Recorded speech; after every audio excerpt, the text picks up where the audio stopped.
Iraq versus इजरायलको ऊ परिरह नि त वार चलिरह नि त। अनि यहाँबाट पनि देख्छु कि तपाईँको। सो हेलो गाइज, अहिले चाहिँ हाम्रो यहाँ चाहिँ राति भइसकेको अवस्था छ कि। अब तपाईँले देख्न सक्नुहुन्छ यतातिर हाम्रो बिल्डिङहरू साइडमा साइडमा पुरै लाइटहरू बल्न थालिसक्यो र हामीहरू चाहिँ अब बिचतिरै छौँ। मान्छेहरू पनि छ यता यता तपाईँहरू देख्न सक्नुहुन्छ। यहाँनिर चाहिँ अब इन्जोय नै हुन्छ भनौँ न।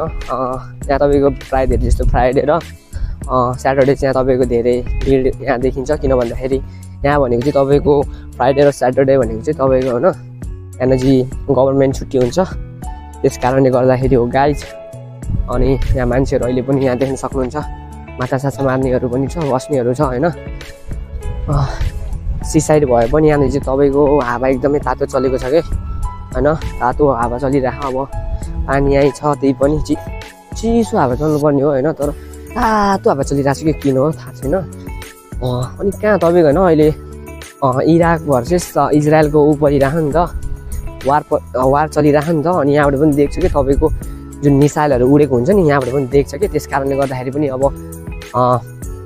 आकाशमा फाइरिङ भइरह, मतलब यहाँबाट उहाँबाट यहाँ त्यस्तो भइरहेको क्या नि। त्यस कारणले गर्दा पनि यहाँ जुन 52 यार मैले अलिक देखेको थिएन कि आज हेर्छु होइन। अचानक के मेरो साथी उड्यो भने कम गर्मी हुन्छ त नि, राति हुँदा पनि यस्तो गर्मी हुन्छ गाइजहरू। यता पनि तपाईँले देख्न सक्नुहुन्छ मान्छेहरू अहिले पनि छ होइन। र गाइज